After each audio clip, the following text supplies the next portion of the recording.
Bhashan Char, a remote island in the Bay of Bengal that falls under Hatiya upazila of Noakhali, has been designated as the rehabilitation zone for the Rohingya refugees. The island is 72 kilometers from Noakhali Sadar and 20 kilometers from Hatiya. There are still some concerns that the island is practically uninhabitable as, during full moon, most of the island is flooded during the high tide. Local fishermen say that during a normal high tide, around two-thirds of the island is submerged, and that the tide rises up to 8 feet during a full moon. "We have been coming here to fish for 4 to 5 years, local fisherman Riaz Uddin told the Bangla Tribune. The island is low compared to other nearby islands, and gets inundated frequently during new moon. This place is practically uninhabitable. There are around 6 or 7 shepherds who stay on the island to tend to their cattle, but even they leave the island during full moon because of the tide." However, Noakhali Deputy Commissioner Mahbub Talukta and Hatiya upazila nearby Officer Uno Kandakar MD Rezul Karim have issued assurances that the island can be made habitable with modern technology. "We left for Bhashan Char from Hatiya's Nalchira Regat on October 4.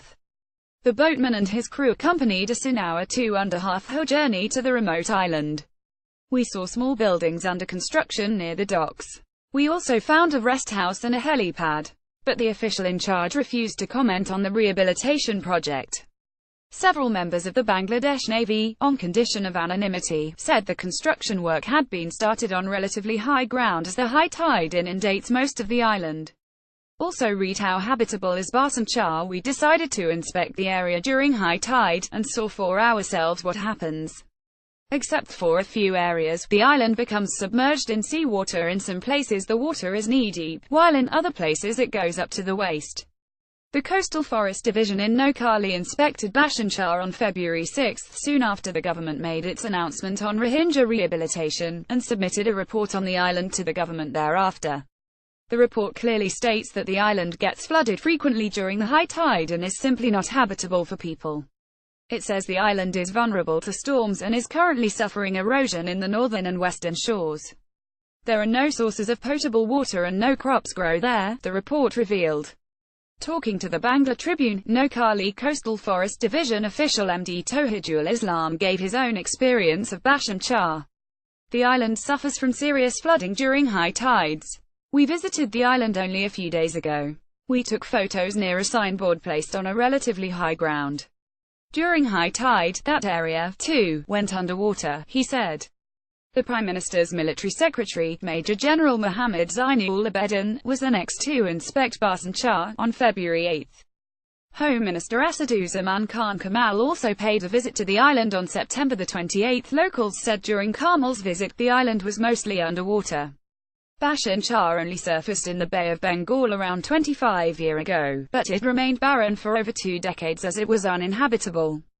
To make Bhashan Char habitable, extensive development measures such as construction of an embankment, storm shelters, police camps and supply of potable water must be taken, said local lawmaker Aisha Firdaus. Noakhali Deputy Commissioner MD Mahbub Talukta said his administration was aware of the flooding issue. "The government surely has a plan to make the island habitable, before rehabilitating the Rohingya there," he said. "We will follow the government directive. If the government gives the order, we will go forward with the rehabilitation program. If it does not, we will stop." Mahbub said there are plans to build an embankment around 2 meters high and 13 kilometers wide around Bhashan Char, under the supervision of Bangladesh Navy. When complete, the embankment will prevent high tides from inundating the island, he said. The Deputy Commissioner said the government would move forward with the rehabilitation of the Rohingya only after the island was turned habitable. This article was first published on the Bangla Tribune.